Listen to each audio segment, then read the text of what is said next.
सभी का बहुत बहुत स्वागत है स्टेट यूडी के चैनल पर। आज हम एक मुद्दे पर बात करने आए हैं और वो मुद्दा ये है कि हम ये बात करेंगे कि जो 512 वैकेंसी के लिए जूनियर असिस्टेंट का एग्ज़ाम हुआ था उसमें हमारी कट ऑफ क्या रह सकती है। वैसे तो बहुत सारी वीडियो ऑलरेडी अपलोड है, तो सवाल ये उठता है कि आप मेरा क्यों वीडियो देखोगे।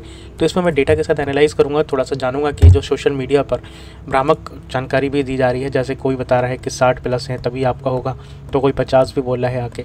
तो हम इसके बीच का देखेंगे कि क्या ये सच्चाई है या नहीं है इसमें, और कट ऑफ कितनी दूर रहने वाली है। तो इन्फॉर्मेशन आपके लिए मिलेगी इसमें, ना सिर्फ मैं कट ऑफ बताऊंगा।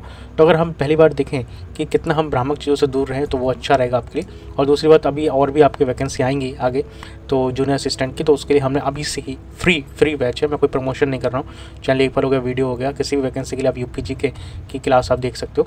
तो अगर मैं इसमें बात करूँ तो इसमें कितने लोगों ने भाग लिया आप सभी को पता है। इस परीक्षा में अच्छे खासे लोग बैठे थे, लेकिन अच्छे खासे लोगों ने छोड़ा भी। अगर हम बात करें तो 512 हमारी वैकेंसी है, इसके लिए एक टाइपिंग टेस्ट होना है। मैं इसमें यही बताऊँगा कि रिजल्ट कब तक आ सकता है, आप थोड़ा सा वेट करिएगा। तो इसमें लगभग, वैसे तो बहुत से लोगों का मानना है कि लगभग 8 से 15% के करीब लोगों को ये बुलाएगा आयोग, ठीक है। अब क्योंकि लोग ये अंदाज़ा ही लगा रहे हैं, कंफर्म तो किसी को नहीं पता है, तो मैं एक बीच का रास्ता ही चुनता हूँ। मैं समझता हूँ कि कितना भी मोटा माटी मान लो तो 10% तो शायद आयोग बुलाएगा ही इसका, ठीक है, 5512 का। अगर वह 10 गुना बुलाता है तो अगर हम 5512 की अगर हम गुणा करते हैं 10 से, तो ये तो ईजी है, आप निकाल लोगे। तो 5120 लोग, इतने लोग तो आयोग को बुलाने ही चाहिए।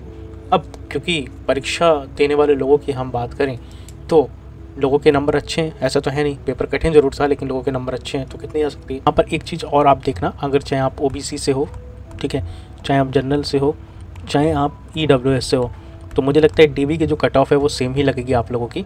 ये एजीटीए में भी हो सकता है, लेकिन मुझे लगता है एजीटीए में इसलिए ज़्यादा नहीं होगा क्योंकि बच्चे उसमें थोड़े से कम हैं, लेकिन इसमें अच्छे खासे बच्चे हैं और उसमें नंबर भी कम है लोगों के। तो इसमें नंबर बहुत ज़्यादा हैं लोगों के और मतलब डिफरेंस बहुत कम है, मतलब पॉइंट्स में भी काफ़ी ज़्यादा कट ऑफ मायने रखेगी।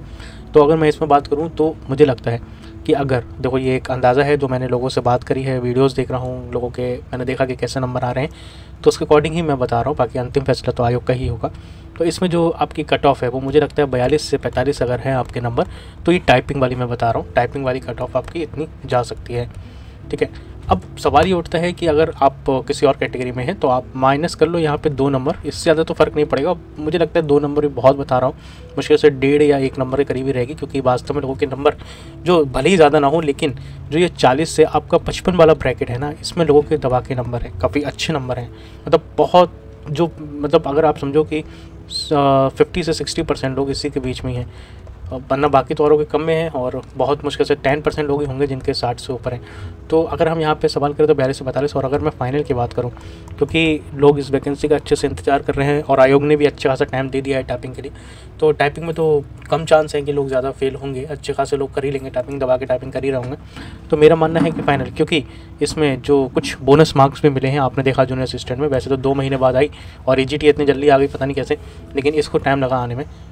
तो इसकी अगर मैं बात करूं तो मेरा मानना ऐसा है कि 54 से लेके जिनके 56.5 नंबर हैं, 56.5 नंबर, तो वो अपने आप को सेफ मान लो किसी भी कैटेगरी में, चाहे आपका वो जनरल हो, EWS हो या OBC हो। अगर फिर भी मैं एक बात करूं तो जनरल की मुझे लगता है कि लगभग 54.5 से आपकी 56.5 तक तो रहेगी ही, इससे ज़्यादा तो बहुत मुश्किल चांस है। मतलब जितना भी है ये मैक्सिमम नंबर है, ये 56.5 तक ही सिमट के रह सकती है, क्योंकि पेपर अच्छा खासा आया था। अगर मिनिमम बात करूँ तो इससे तो कम मुश्किल ही है, बाकी तो आयोग ही बताएगा।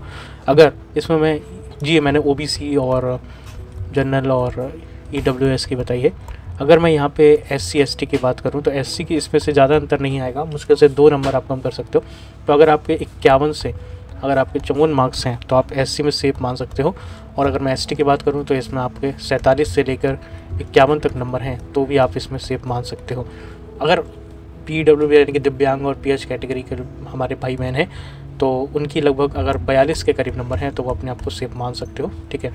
तो ये जो कट ऑफ एक एनालिसिस था मैंने जो देखा, बाकी आपकी क्या राय है आप कमेंट बॉक्स में देना। और फिलहाल देखो, पेपर तो एग्ज़ाम होती रहेंगे, अभी जब तक आपके हाथ में नौकरी नहीं आती तब तो आपको छोड़ना नहीं चाहिए पढ़ना। तो मैं कहूँगा कि जो हमारा नया बैच चल रहा है आप उसमें एक बार इन्वॉल्व करिए, वीडियो देखिए, अगर आपको लगता है कि मैं सही पढ़ा रहा हूँ तो करिए, वरना कोई इशू नहीं है। देखिए यूट्यूब पर तो बहुत है, अंत भला तो सब भला, अगर आपको सही कहीं से लग रहा है तो ठीक है। और 1 मिनट के बाद शॉर्ट पॉकेट, चाहे वो करंट अफेयर्स हो गया, वो मैं इंस्टाग्राम पर अपलोड करता हूँ, तो इंस्टाग्राम की ID पिन कर दिए, तो आप इसको देख लेना, एक बार फॉलो कर लोगे तो अच्छा रहेगा। मिलते हैं अगली वीडियो में। अपना और अपनों का बहुत ज़्यादा ध्यान रखने का। जय हिंद, वंदे मातरम।